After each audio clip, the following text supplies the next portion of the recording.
We now have World Golf Hall of Fame member, PGA Teacher of the Year 2016, and legend golf instructor Mike Adams going to talk to you about what he's learned from using the force plates in golf instruction. I want to thank the lady in the second row for the clap. Can I say that? You can say whatever you want. Pardon? She's got some tomatoes over here too if you're interested. All right. So, how many of you teach golf for a living? Okay. You teach goof.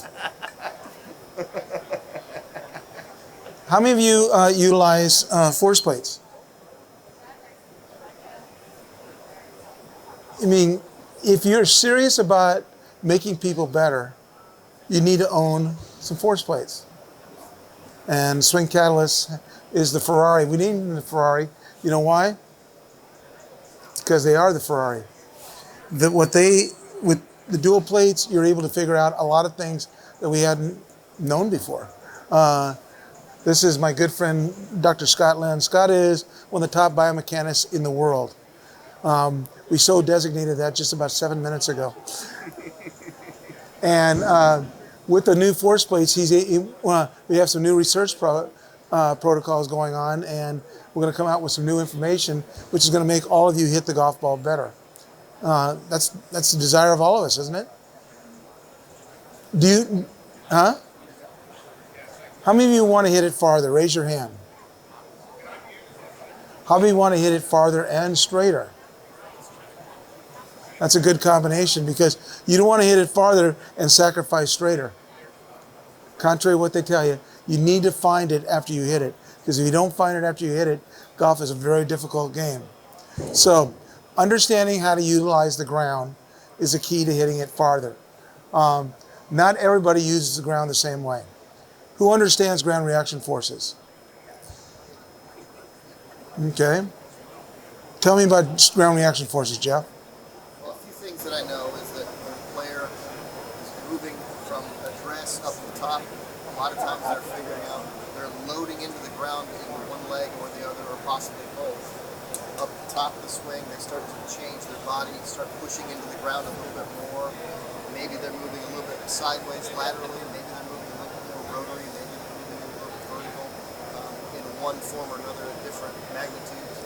And there's an order in which those happen. Lateral. I'll talk about it. So, a little.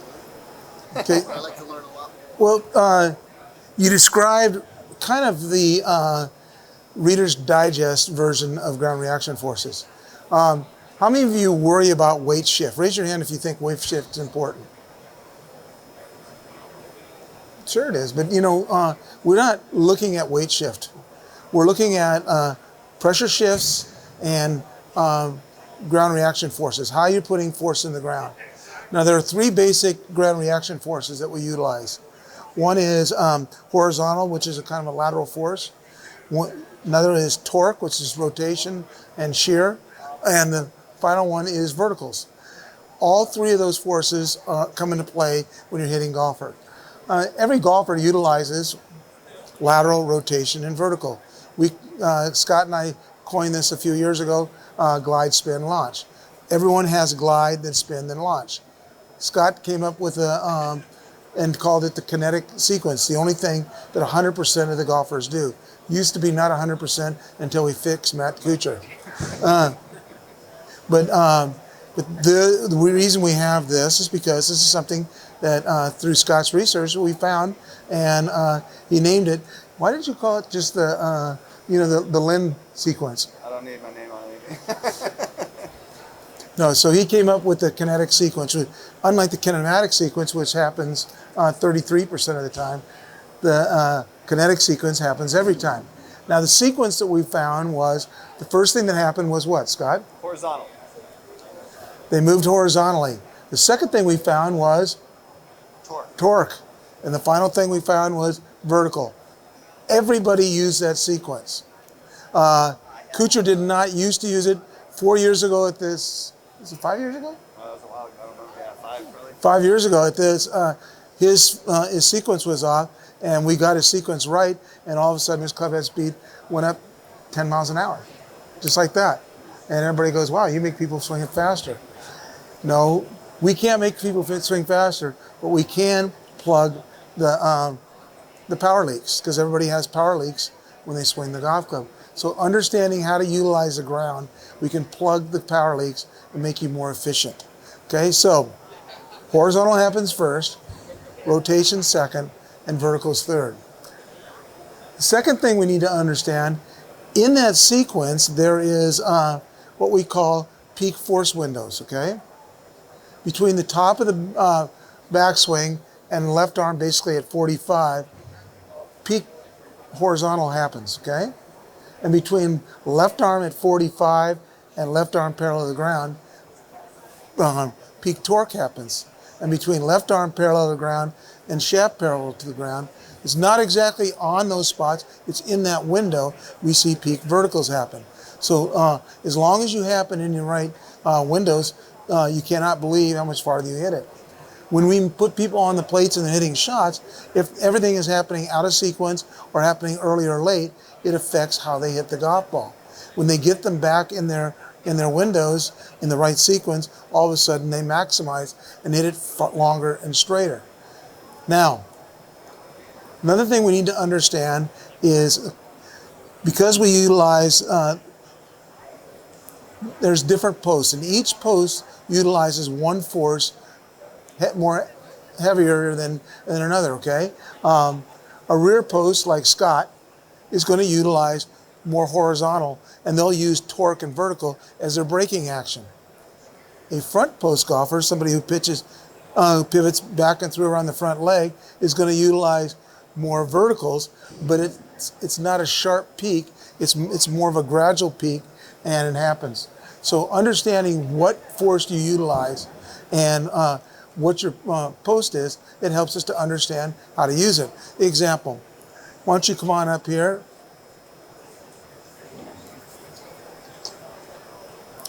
Flora is an LPGA player. Sit up here. Ladies European Tour. Pardon? Ladies European Tour, no LPGA. Well, that's still a ladies European Tour player. Hey, Jason. Now, great player, creates a lot of force and hits it far, and actually knows a ton about wine. So she's fun to be with at night. Okay, go ahead. And just, we put the club across the top of our thighs and we pivot back. Go ahead and pivot back. No, just back. Okay, so where do you feel yourself? More here, more centered, or more front? Centered. So she is what we call a center post golfer. Okay? Very good. Scott, why don't you come on up here? Where is Scott moving? He moves more to the right. He's a rear post golfer. Okay? He's a front. Who is? Joel, isn't it? Joel, you front, right? Yes. Come on over here. Joel plays on the European Tour also, and he played on probably the greatest college team ever. This is what he told me last night. What team was that? University of California? Berkeley? Uh-huh. Morikawa? No, before. He played with Hama and Hagee and Michael Kim and all those guys. Okay? Go ahead and pivot back. Now, where is he pivoting? Can everybody see the difference between the three? Well, it's important for us to understand it. Who do you think is going to be the longest hitter? Front post, rear post, or center post? Well, what they tell us on golf media is it's the rear post guys. Okay? Does anybody know who Bryson DeChambeau or Cameron Champ are? They're the two longest hitters on PGA Tour. Both are front post. So you just need to be who you are, whatever you test out to be. Once we understand what you are, we understand what you're going to benefit more. So Scott is going to benefit more from which force? Vertical or torque or horizontal? He's going to benefit more from horizontal because he's moving from side to side. What players can you think that are great players that utilize horizontal force a lot? Gary Woodland? Luke Donald? By the way, he's hitting it a lot better now. Pardon? Yeah, I know. I'm seeing him on Sunday again. So In fact, he led in fairways and was second in greens. And the week before, he was fourth in fairways and seventh in greens. Something he's never done before. So anyway, how about Lydia Ko? Shifts right and comes back here. Now, what happened to Lydia? Lydia was number one in the world when she went here and went here. She was number one in the world, and they made her more centered, and what happened to her? Her club head speed went from 94, which is not terrifically fast, but the 82, when she started staying centered, was hitting it like a 12-year-old girl. And she hit it very short and was no longer the best player in the world. Foley started letting her shift back to the right and move to the left, and all of a sudden she got better. Everybody, this is Maggie Will. Maggie, she won 3 times on tour. She is a mutter. When the weather was shitty, you knew Maggie was going to win. Is that not true, Maggie? Jason Carbone, Golf Magazine Top 100 teacher, one of my close friends. We got Jeff, Jeff is also a Top 100 teacher. Keelan McDonough, who is the Director of Instruction at Matitacon. And we've got James Hong. He's a Director of Instruction at Dunkin' Donuts. That's one of the week right there. Huh? Does the right hand differ than the left hand? You know what? Depends. It depends on whether you're side cover, under, or side on. So anyway, understanding what posts they are is you can help them to understand which forces they need to use most dominantly. So rear is always going to be more dominant in horizontal, front is going to be more dominant in vertical, and center is going to be more dominant in rotation, okay? Now, determining whether you're a glider, spinner, launcher, that's why we utilize the test. Who wants to be tested? All of you. Come on up here, ma'am. I knew you want to be tested. Why does everybody always look behind them? Come on. You can come up. Tom, what's your name? Tom. Very good. Notice how I fed him that line? Yeah. Tom, Worked put the really clip, well. Tom, put the club across the top of your thighs. Very good. Now, golf posture. Mm-hmm. Now, when you test them, all you do is have them set up to it, golf posture. Mm-hmm. Put a hand slightly against their right foot, right side of their face. If they like this, quit doing it. And simply pivot back. Okay? Now just shift. Just go ahead and turn. No, do it again. Don't try to do something, just turn. Okay, so he is more rear. So that would be your post, would be rear. Who else would? He's taking backpack off. I hope that's it. David. How you doing, David? Mike Adams. How are you? Are you from Ireland? I am. We're not going to hold that against you. I know this guy. Yeah. Have you ever had a Guinness with him? Ace. 8 an hour. 8 an hour, yeah. Okay, place across top. Okay, now go ahead and pivot back. And what is he? He's front wanting to be rear. Yeah, correct. Yeah, you're front post. Okay. How much do I get that? Let's break it down. I'll take you in a He pay Keelan. He collects in Guinness. Who else would like to be tested and check what they are? Thanks for volunteering. How you doing? Good. Michael. What's your name? Michael. Michael, are you from Ireland too? I am. I'm with him as well. Yeah. That's frightening. Yeah. Okay, go ahead and pivot back. Well, we have center. That's good. So we just tested 3 people. We had a front, center, and a rear. And so if you're trying to make everybody center post, you're going to hurt, 2/3 of them are going to play worse. So you want to make sure you get them doing what they are. Come on up.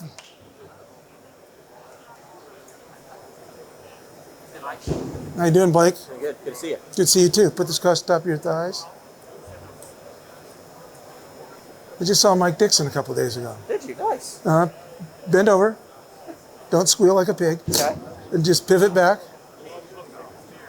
So what post is he, everybody? No, look. Do it again. Front. He's front. Did you know that? I did know that. Good. Congratulations, you knew it. Thank you. Did Mike test you? What's that? Did Dixon text? He did. Okay. What's your name? Come on up here, Heather.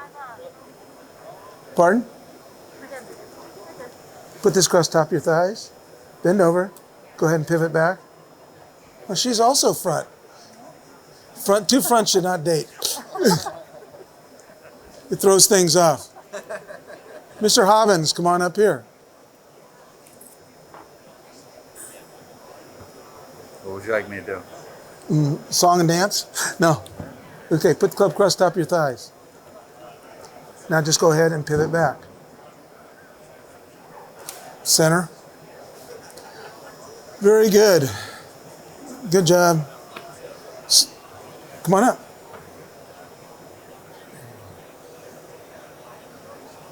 How you doing, Butch? How long have you been a member of the LPGA? My sister-in-law. Okay. Who's your sister-in-law? Pardon? Who's your sister-in-law? Larry Chapin. Okay. Okay, go ahead and bend over. Pivot back. He's rear. Congratulations. So, should everybody shift to the right? Well, even front post golfers have a little shift to the right before they settle back to the left.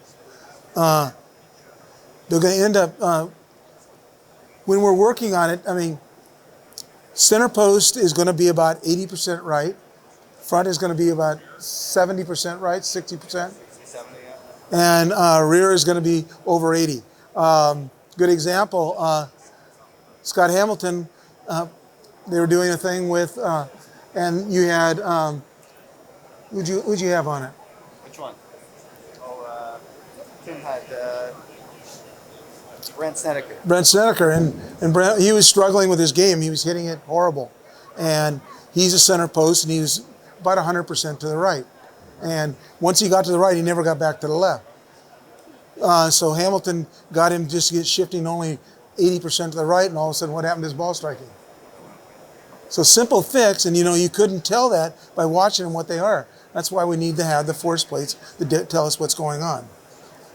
You're everywhere. Yeah. Following you. So, Bill, come on up here. It's a good friend of mine, Bill Steins. I never know what club he's going to be at. He used to be at Scioto. For 15 years. And put it across the top of your thighs. Those are not your thighs. You've been hanging around Sarge too long. Exactly. Okay, go ahead and pivot back, Bill. He's also rear. Good job. Anybody else want to get tested? Let's come on up here. I always like to bring skeptics up. So Logan, tell us about you. Over here at Woodland, here with Jason. With Carbone? Oh, yeah. You can take your backpack off.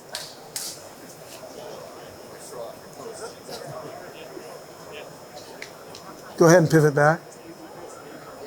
Center. Center leaning towards front.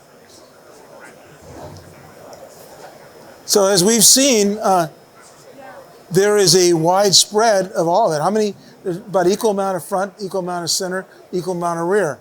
So if you're working with a student, you need to measure them. Why do you need to measure them? Because if you don't measure them, you're guessing. And if you assume everybody is center and they're front or rear, guess what happens to their game? Does anybody know who Yanni Singh is? Not anymore, right? Here's a girl who's front post, under golfer, who won 22 times before, 18 times before she was 22 and 6 majors. She was the best player in the world, wasn't she? She beat everybody. Every time everybody else teed up, they were playing for second. And Yanni changed teachers and went from Gary Gilchrist to somebody else, and her right hand went to here, and she started staying more centered, and her club head speed went from 107 to 96, and she quit finding fairways and greens, and she's never won again. How about Hunter Mahan? In your experience, why do you think one is a center, one is a rear? It could be something to do with their pelvis. It could be that they have one leg longer than the other. It could be My job isn't to figure out why. My job is to figure out what. Right, I understand. So I don't try to figure out why they're that No, way. I'm just wondering, is I've it seen lots of different reasons. genetic? Can be genetic. It can be an injury. I played a lot of ice hockey, so I think that's why I was right. Thank you. So basically, whatever the reason is, you are what you are, and we don't like to change what you are and allow you. We want you to be. Hunter Mahan was front, and they got him shifting to center. He was number 4 in the world, and all of a sudden he's struggling to make checks on the Corn Ferry. How do you come up with that name? Corn Ferry. That sounds like that game we're tossing, or the other game they play in prison. Sponsor money. Sponsor money? Sponsor money. Mike, before you go, would you say, looking at the force plate, are people's forces generally too late or too early? What's the more common problem? More common is too late. Too late. Good. And so forces have to happen before motion. So we got to get those forces happening earlier with most golfers. So what are some things we can do to move forces earlier? Okay, wider stance will make you have more horizontal. Narrower stance will make you be more rotational. Flaring the left foot will cause the verticals to happen later and the torque to break later. Squaring the left foot will cause the left leg to break sooner and the verticals to happen sooner. Dropping the right foot back, what you can do is that also gets the left leg to lock up sooner, and opening the stance up gets the left leg to lock up later. So flaring feet, squaring feet, dropping feet back, opening and closing, widening and narrowing, all affect when everything happens. So when we're trying to change and get them in the right window, we just utilize the feet to do that. Any other questions? So Jason, when we're trying to get, which leg do you use more for power?